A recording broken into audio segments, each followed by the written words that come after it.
from St. Louis Public Radio.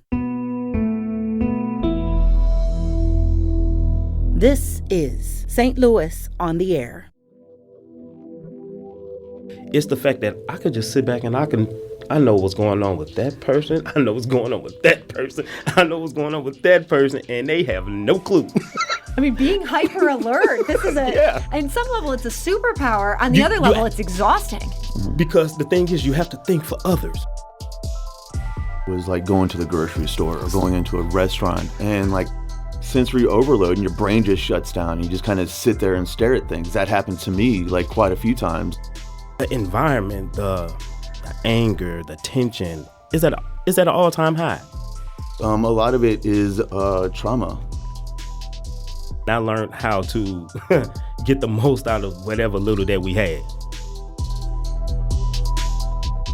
I'm Sarah Fensky. The STL Reentry Collective wants to better prepare people returning to the outside world after prison.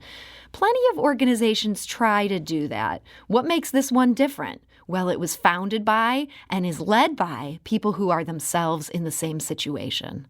The group has a new project and a $10,000 grant to fund it. The series of short videos tell the story of people who are newly released from prison and let us hear them in their own words. The second video dropped this past Saturday.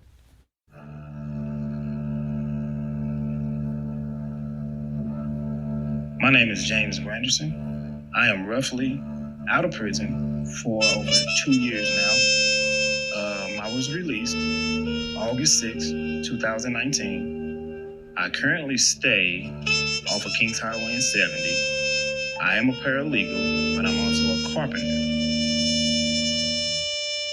The thing I struggle with the most while being back into society is, or was, as I should say, it was basically being around a lot of people, not in a controlled environment.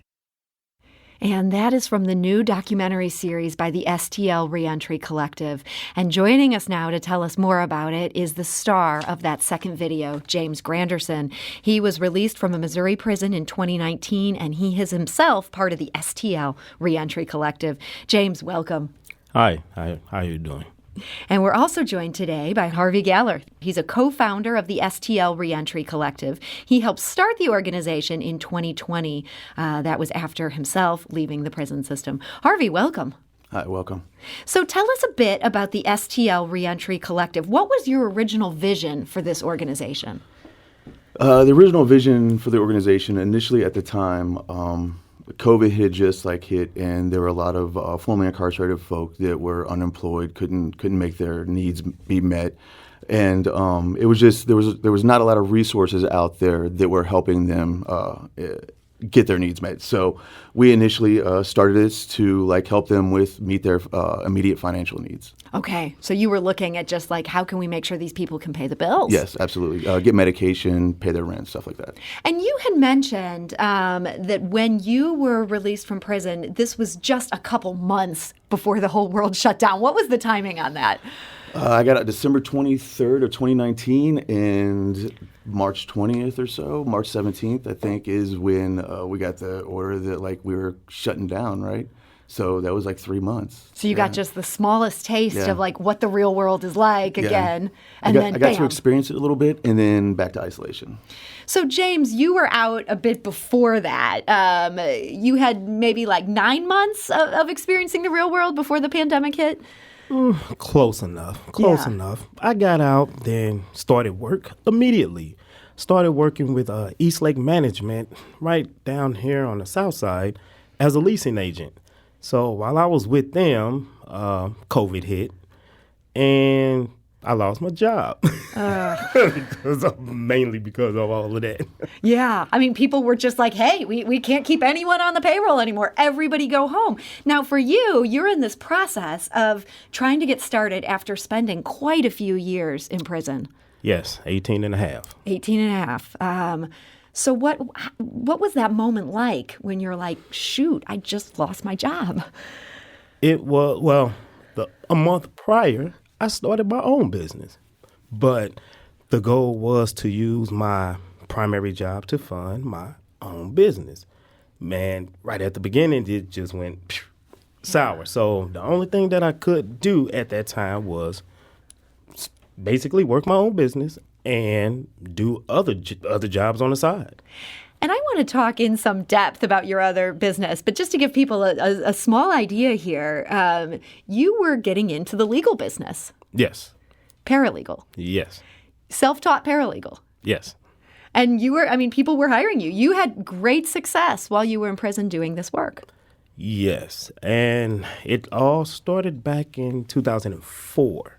That's when I started basically learning the law, reading the law, finding out stuff about my own case. And I'm just like, what the heck? Let me start helping other people, started looking into their situation, see how things are similar, not similar, and stuff like that. So 2004 was kind of like where the light switched on. You realized this is something you could do. Oh, yes, most definitely. And when I got to breaking everything down in my couple of guys that I knew was like, hey, could you do this? Could you do that? And I'm just like, I could try, but you would have to do things as well, you know. So it became not only me learning the law, it became me teaching the law too. And that's one of the biggest things that I found out. You just can't learn it without teaching it. So in order for a person wanting me to help them, they got to sit down and learn it. That makes sense, yeah. And this came out of your interest in your own case. You felt that there had been some injustice in this. Yes, most definitely. What had happened there, and how were you able to sort of bring some correction to your own case? Let me see. The first thing was getting to the beginning of it. And the first thing that I've noticed was that, hey, there's not a warrant in my case for any charges. I'm like, wow. If that happened in my case, how many other cases could that happen in too? Because you can't be convicted, you can't go to jail without a warrant. So that was like the major domino. Yeah. So once I figured that process out, it was like, okay, this happened in mine, this happened in his, this happened in his. Then one of my friends, he had a sister in Vandalia prison. She wanted some help. So I looked into her little situation as well, because you could look up any cases on case law, LexisNexis in prison. Mm-hmm. So everything dealing with law you can find. Yeah. So just because it's not an internet, an intranet can suffice because it's just a research tool. And I learned how to get the most out of whatever little that we had. And so you kind of had this thriving consultancy going on in prison. When you got out, you decided to turn this into a business, but you no longer had, this day job that was able to help fuel this new business you were starting. And Harvey, I imagine for a lot of other guys who had just gotten out, they didn't even have a dream of, hey, I've got my own business already up and running. People were probably in a pretty bad spot at that point. Yeah, absolutely. Yeah, I mean, and also if you don't necessarily have the funding to get that business up and running, exactly. then or access to get the funding to get that business up and running, that becomes hard and difficult for you as well to even like reinvent yourself in that manner as James was able to. So what was the STL Reentry Collective going to try to do about this? I mean, you said you wanted to help people with those immediate financial needs. Mm-hmm. That takes money. Yeah, absolutely. It does. It does take money to address the immediate financial needs, but we realized that wasn't necessarily the impactful approach that we wanted to take. So we are taking another look at it, and we are interviewing folk that are from the St. Louis area that are returning from a period of incarceration, and we're allowing them to tell us what was successful or what their barriers were in reentry. And from that, we're going to build a reentry program ourselves to address that. Yeah. So you're realizing this isn't just about the money problem, which is certainly a big problem, and I don't want to underplay that, right. But there's so much more that people are grappling with when they come Absolutely. out. A lot of it is trauma. there's a lot of trauma informed programs out there that would be helpful that they don't allow. And it's not that we don't have access to them; it's just we don't know they're out there. So if we don't know they're out there, then we don't utilize them. So just giving us the ability to like realize that these things are out there and putting us in connection with these resources will help combat the recidivism. And we talked about these short videos you're now making. You've now released your second one, starring James. How do you see that fitting into this work you want to do as far as helping people understand the resources in terms of tackling that trauma? So the videos have a couple different roles. The videos allow people that aren't necessarily like familiar with formerly incarcerated folk see us in our own light and see us like in our own the way that we want to be seen instead of the way that the media is portraying us. And it also allows us to tell them about ourselves and what is wrong with the situation. And at the same time, it allows us to tell us where these resources are. It allows us to mentorship ourselves as well. Yeah. So, James, being the man featured in the second of these videos, was there some trepidation in that? Like, I don't know. Like, should I trust this project? Yeah. Yes. It didn't just start there because pretty much we were in the same place, but we never really met eye to eye, brain to brain, on situations at the prison that we were in. So I already knew about the program that was going on, but I was forced away from it. So I had to go about it a whole different way. And here it is, I'm out and I'm with the program. And when you say the program, what do you mean by that? The Reentry Collective. So you knew about this group of people even when you were there? Yeah. At this point, it wasn't a formal thing. No, not as yet, but it started with Wash U through the education. The prison education project that Washington University has. So you're taking college-level classes. You're doing this while you're in prison. You were enrolled in this program. Yes, absolutely. And so the other guys where this idea came from, this is like what sort of spurred this thinking. Exactly. And I wasn't even a part of it. Administrative issues that kind of forced him into other institutions and kept him out of the realm of the prison education project. And you kind of had your paralegal practice. You're keeping busy with that. But then when you're on the outside, you ended up connecting up with these guys. Yes. And so at that point when they say, hey, we want to, how about you be featured in one of these videos? Yeah, right there. That's how it came about pretty much. But once we sat down and talked and found out how we are all interconnected and you could say not just in proximity, but in reality, everything just meshed out perfectly.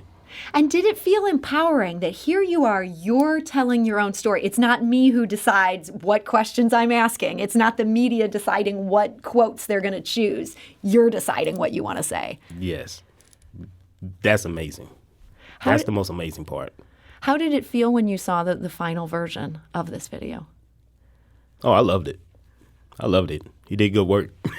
When you say he, you're talking about Harvey. You've kind of taken the lead on doing the filming on these. Yes, absolutely. And you don't have training in this. This isn't your background. No, this is absolutely not my background. I had taken a small class at through University College at Washington University, and I ultimately ended up dropping the class, which I do regret. The instructor was absolutely amazing. And this is kind of actually where I found this project as well. It was a project that I initially had to put together, and I just kind of realized that this could go much bigger than this, and I could potentially implement this with the Reentry Collective and make something more impactful out of it. Yeah. And so has it been fun? It has been fun, and it's a learning process, and not only in learning like videography, but learning about myself too in reentry as well. Yes. Yeah. Sounds like that's something that you also see, having to decide what you wanted to say maybe helped you understand new things about yourself? That yes. And also the fact that he had a whole change of, you could say, idea pertaining to a career that happened with me as well in prison. I was an athlete, so it was kind of like, the typical athlete, football player, wrestler. So when I was in prison, it was a whole 360. My whole career was gone. NFL dreams gone. So I had to make a change, and that's where law comes in at. You found your new passion, and do you feel like with filmmaking, you found your new passion? Yeah, absolutely. I've definitely found my new passion, and this is something that I definitely want to go further with. Absolutely.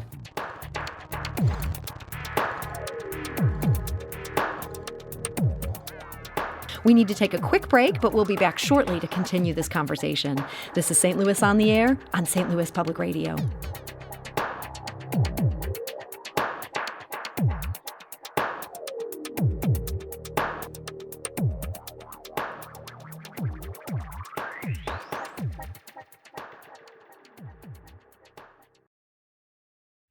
Support comes from the Missouri Forest Products Association, honoring Arbor Day on April 26th, with an ongoing commitment to sustainable stewardship and conservation of Missouri's forests. ChooseWood.com.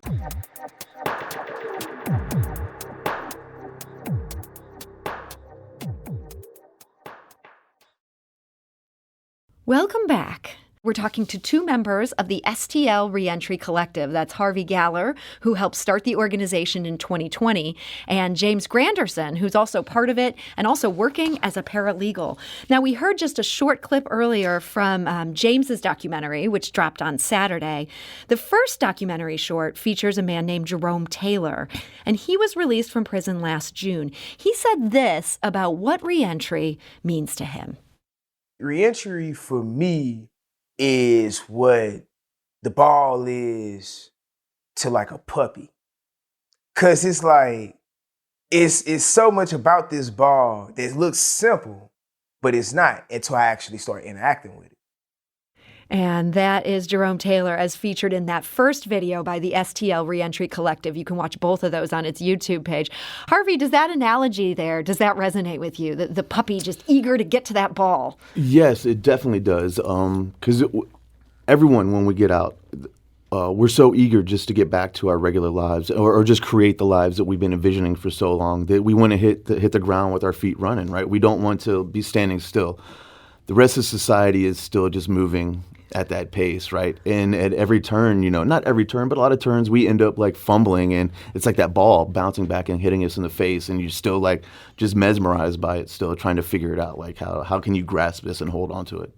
So James, you talked in your video about one of the hardest parts was just being around people in an uncontrolled environment. And that really surprised me, because I think of behind bars that you must just be surrounded by people all the time, and that privacy would feel different. I've got that all wrong, don't I? Oh, yes. There is no privacy in prison. None. No matter if you in a cell, on, you could say general population, or in the hole. There is no privacy at all, period. Yeah. So it doesn't matter what you're doing. You could say sleeping, but you're not really sleeping. Mm-hmm. You're just resting.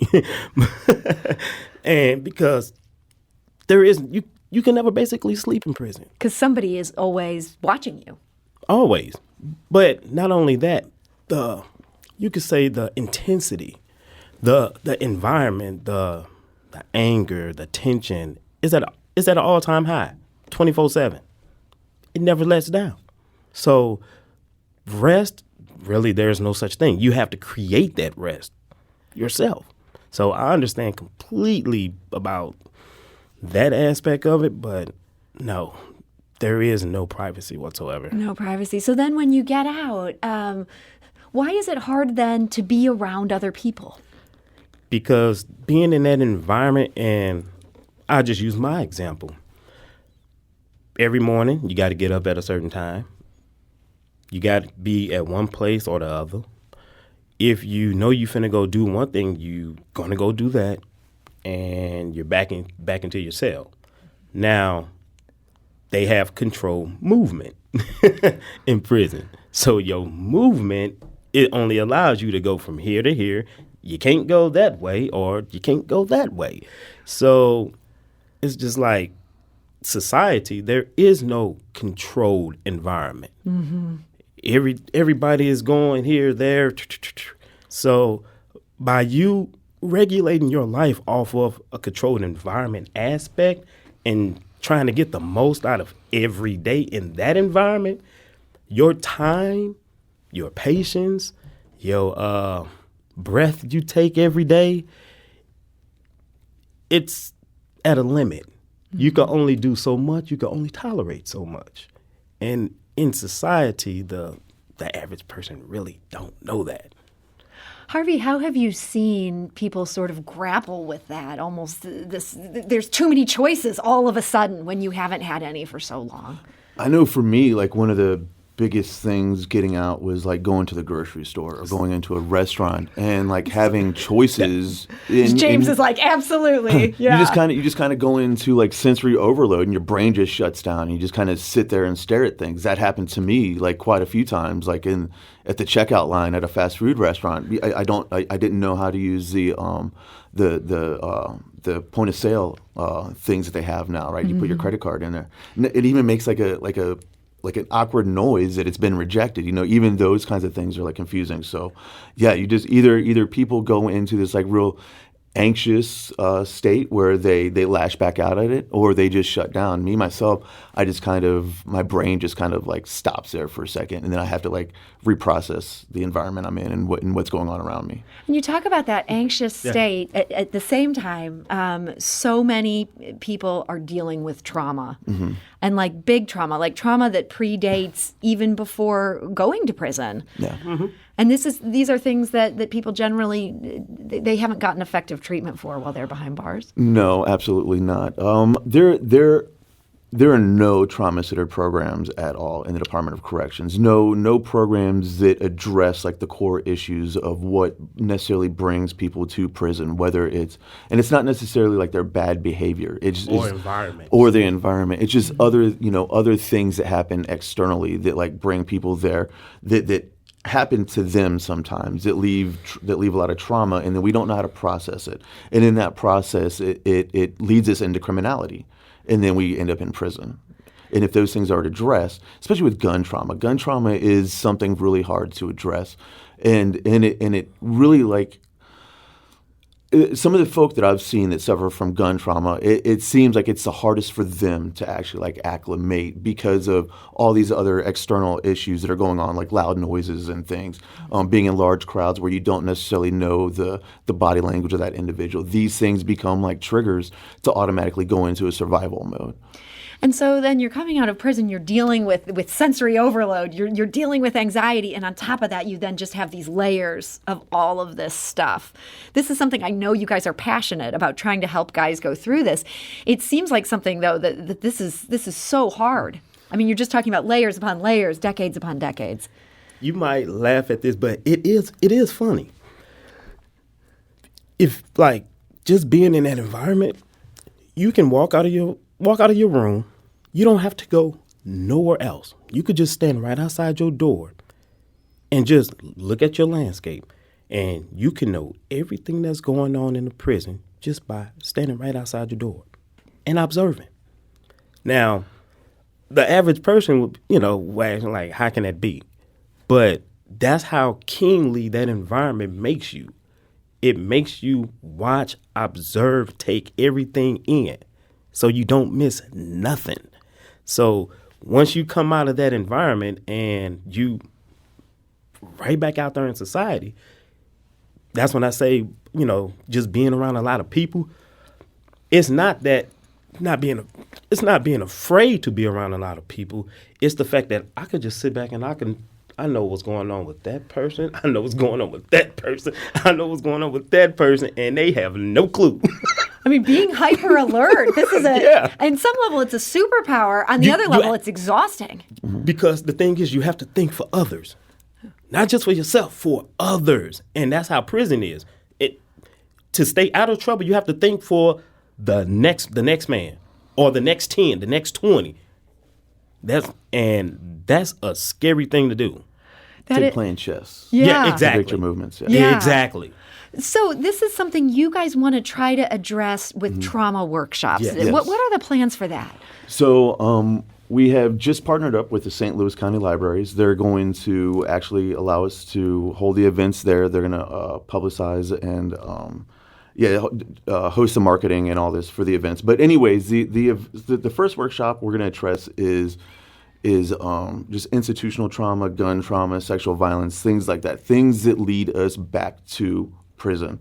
And through this, we're going to have individuals that have experienced it, have lived it, and then we're going to have experts that work within these spheres with these people as well come for an informative session. Yeah. And the plan is that anybody who has been in prison is welcome to come to these. Yeah, anybody formerly incarcerated, anybody in the community. We want everybody in the community really to attend it, because really it's not about just the folk that have been through this. It's a community effort, reentry. So we're welcoming everybody to come to these. Yeah.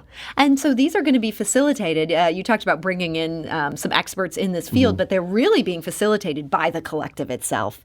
There's a lot of programs in St. Louis these days that try to ease people's reentry, and this seems so unique in that you guys are kind of writing up the game plan and you're leading this. Do you feel like that is going to lead to a distinctly different program than what other places are offering? That's what I term re-education. You got to be re-educated, and a lot of people really don't want that, because they just think, or taught that, okay, I've been down this road, this is the only education I need. No, it's not. Well, so many services out there still offer the same thing, and recidivism rates, however you want to look at it, continue to go up or stay the same. They're not really dropping, and everyone's continuing to take the same approach at reentry and the programs that they're building. Running into a wall. Yeah, so I don't see, if that's not working, why are we going to continue to do that? We can figure out how to fill out a Social Security card application. That's not very hard. Those things are very hard to do. Finding them is that can be complicated sometimes, but we don't need someone to walk us through that. There's other things that need to be addressed that'll get at these core issues. That way you don't need to walk us through these other processes. And it's really about independence. And these other programs don't allow us to be autonomous in thinking. They still tie us to the system and leave us institutionalized ultimately in the long run. Because they just want you to check certain boxes in a row. And go with the flow. Yeah, they're not allowing us to think for ourselves.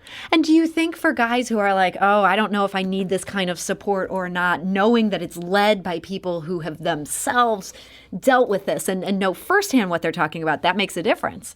Yes, big difference. So people who might not be interested in, jumping through these other hoops, they're going to give you guys a chance. Yeah, and something I have met with a little bit of resistance in some aspect with some of the formerly incarcerated that I'm reaching out to. In some aspects, it's kind of like a little bit that they're leery, kind of suspicious of what my motives are because of the other organizations that they've been with before. They have somehow been tokenized when they've worked within those organizations, or they haven't been in a position to actually make administrative decisions. They're just there, essentially. Sometimes their advice is taken. So I've met with a little bit of pushback about that, whether or not people want to come on board as formerly incarcerated and work with us. And also, there is still very much a mindset that these are the things that we still need to do is fill out job applications for people, get driver's licenses for people. The same thing that everyone else is doing are the same thing that a lot of formerly incarcerated folk are still replicating out there themselves. So it's kind of a both and thing. Because you're trying to do something different. You're saying other people can provide these services. We want to do things like dig into the trauma. Things like absolutely. That. Yeah. So this it has its roots in Washington University's education in prison program. Have they been supportive of this effort? There are individuals from the program that have been absolutely supportive. A lot of the individuals, Jamie Ake, Natasha Narayanan, they work with Prison Education Project. They're also in the Reentry Collective as well. There is a little bit of pushback with the university. The university itself doesn't necessarily there's political issues there. They don't maybe formally endorse. Right, endorse exactly the way that we're handling things. Particularly in the sense, the way that we were distributing money at the very beginning. They kind of wanted it to be a little bit more exclusive, and that they wanted to know who the money was going to. Okay. In a sense, yeah. So there's some control issues, but you're pushing back, finding your way. Yes, we have found our way. Yes, absolutely. So, in just our final couple minutes here, we talked a bit at the beginning about how COVID interrupted your business plan. You know, you'd gotten out of prison, you had this whole plan, the day job went away when everybody was getting laid off at the beginning of the pandemic, and yet you now have this paralegal business that seems to be thriving. Have you been able to get your footing for that? It's been my own work and effort, in it, but it's growing, but it's small. It's growing, but it's small. But just like he spoke about, I'm doing something different. I'm not going the routine route. I'm doing things that's actually making changes in people's lives, regardless if they are in society or in prison. I'm still helping people that's in prison. So, but the thing is with them, I'm teaching them how to do things for themselves. That's what no other, you could say, law firm, they're not teaching their clients that. Mm-hmm. And this is your real passion. You're able to work that passion. Yes. At this point, is it enough to pay your bills? Is it your full-time job? Not yet. Not yet. It's not making money on its own yet. No, not yet. That's why I still have to work a full-time job and fund that. But in the meantime, I'm still working on, trying to get funding for it and stuff like that. And that's the next step. That's the next step. Well, I love to hear about these plans, and I hope you will keep us updated as this business continues and as the Reentry Collective continues to do its work. So, James Granderson, thank you so much. Thank you. And Harvey Galler, thank you. Thank you.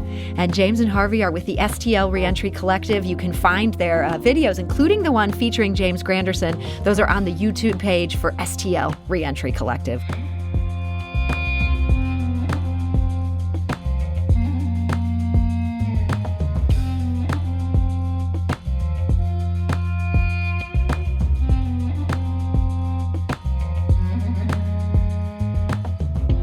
This episode was produced by Kayla Drake with audio engineering and podcast design by Aaron Dorr. Our executive producer is Alex Hoyer. St. Louis on the Air is a production of St. Louis Public Radio. Understanding starts here. If you learned something new from today's episode, consider leaving us a review and rating on Apple Podcasts on the App Store. It's the easiest way to help people discover our show. We appreciate it. Thank you. St. Louis Public Radio is a member-supported service of the University of Missouri, St. Louis.